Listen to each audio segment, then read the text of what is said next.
A black mechanic was fired for helping a desperate biker. The biker was the CEO's brother. The morning rush in Ridgewood City buzzed with a familiar energy.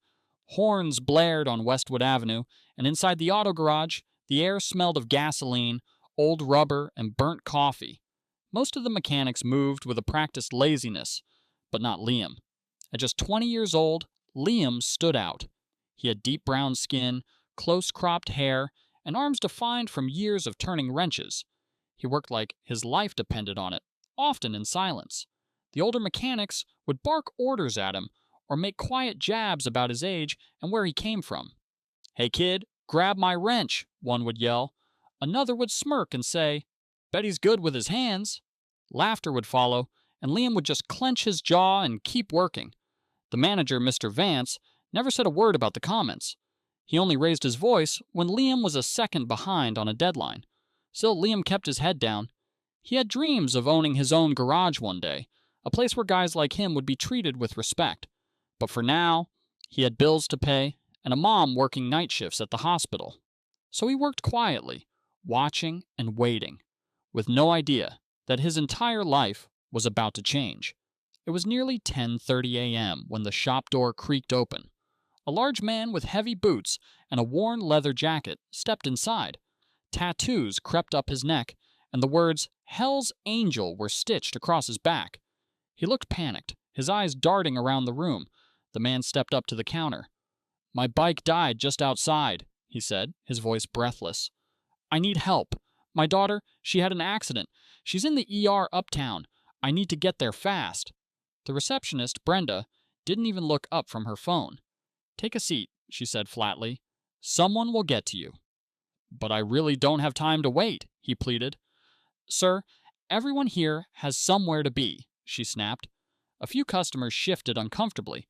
One man whispered to his wife, "What's he doing here?" Another customer actually stood up and started walking toward the door. The biker stepped away from the counter, defeated. He was fishing his phone from his pocket when a voice cut through the hum of judgment. "Hey, wait up." It was Liam. He was holding a bottle of water. "What kind of bike?" he asked calmly. "A Yamaha Cruiser. The ignition won't crank." "Cool. Mind if I take a look?" Liam offered the water. "You look like heck, man." The biker blinked, then took the bottle. "Thanks. My kid, she took a fall." "I can take a shot at it," Liam said, already crouching by the bike. "Might be simple. You got 10 minutes?"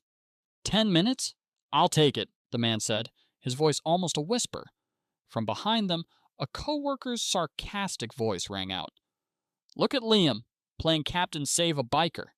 Liam ignored him. He was focused on the bike, but he could feel the tension in the room. He knew what was happening. The glares, the whispers, the way people kept their distance. He wasn't just helping a man in need. He was breaking an unwritten rule. How could a room full of people see a desperate father and only feel suspicion?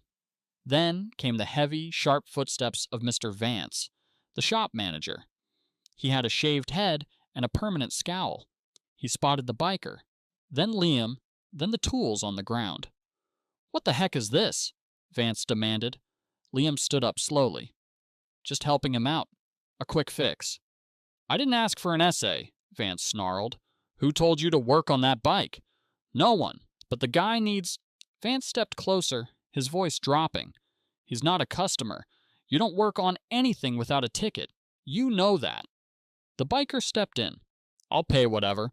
I'm not asking for a freebie." Vance spun toward him. "I don't care if you're offering a blank check.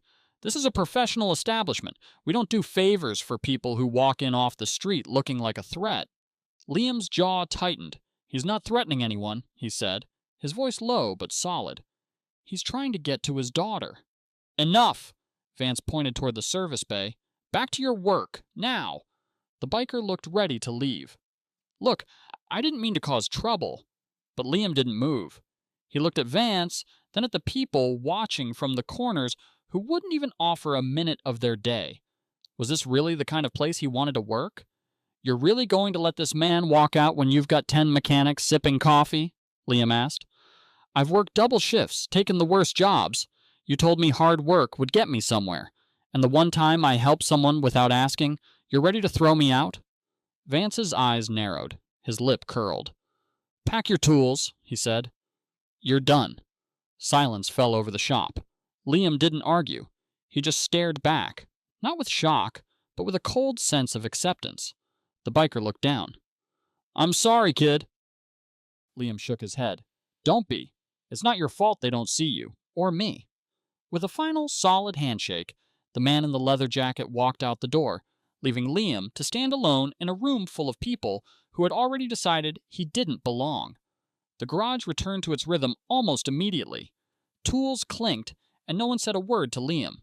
He walked back to his workbench and began slowly packing his tools. He didn't feel regret. He just felt the hard truth that it never mattered how many hours he put in. He would always be the easiest to blame. As he was zipping up his jumpsuit, he felt a clean kind of clarity. In losing his job for helping someone, he had finally done something that truly mattered, even if no one else saw it. He walked past his co-workers without a word. As he reached the front door, he pushed it open and stepped into the cold city air. And there, standing at the edge of the curb, was the biker. He hadn't left. "Thought you'd be at the hospital by now," Liam said, surprised. The man nodded. "I was. Just came back." He paused. "She's stable. Got there in time, thanks to you." "Why come back?" Liam asked. The biker's eyes were tired but clear. "Because I've been where you are. Because nobody should have to pay that kind of price for doing the right thing." He held out his hand. "Name's Grant." "Liam?" Grant gave a faint smile. "Well, Liam, you ever need a job, find me." And with that, he turned and walked off, disappearing into the city traffic. The next morning, Liam found himself back at the garage, not sure why he'd returned. He quietly made his way to the locker room to pick up the rest of his things. As he packed, Mr. Vance appeared in the doorway. "You here to cause more drama?" Liam slung his bag over his shoulder. "Just picking up my things." "You could have had a solid future here, kid, if you just learned to follow orders." "I followed every order for 2 years," Liam said calmly. "I worked harder than anyone. I stayed quiet, took the jokes, and you still saw me as disposable." He walked past Vance without waiting for an argument. When he got to his apartment in the North Side district, he found a note taped to his door. "Come back to the shop right now. CEO." His heart pounded with a mix of curiosity and hope. He changed his shirt and headed back out. The garage felt different. The mechanics were clustered together, whispering. The double doors to the conference room opened, and a firm voice called out, "Liam, come in."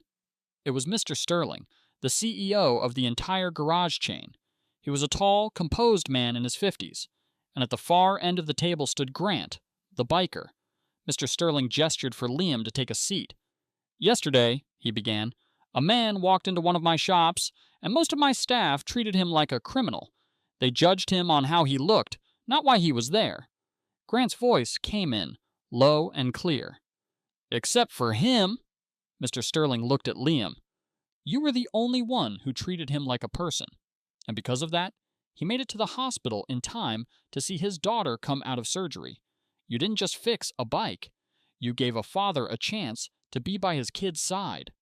Liam's throat tightened. "I was just trying to help." "And you gave it," Grant said simply. "Grant isn't just my brother," Mr. Sterling continued. "He helped me build this company in the early days. And when I found out how he was treated yesterday, I was furious." "I lost my job over it," Liam said quietly. "And your manager lost his this morning," Mr. Sterling replied. "Discrimination has no place under this roof." Liam blinked, stunned. Mr. Sterling slid a folder across the table. "I've reviewed your record. Your performance is in the top 5% of every shop we own. We're offering you a promotion, lead technician for this location, pay increase, benefits, a team of your own." Liam stared at the papers, overwhelmed. For a moment, he couldn't speak. "I meant it when I said what you did mattered," Grant said. "You saw me. And today I wanted to make sure you're seen, too." Liam stood and extended his hand to Mr. Sterling, his grip solid and sure. As he left the room, the other mechanics parted to let him through.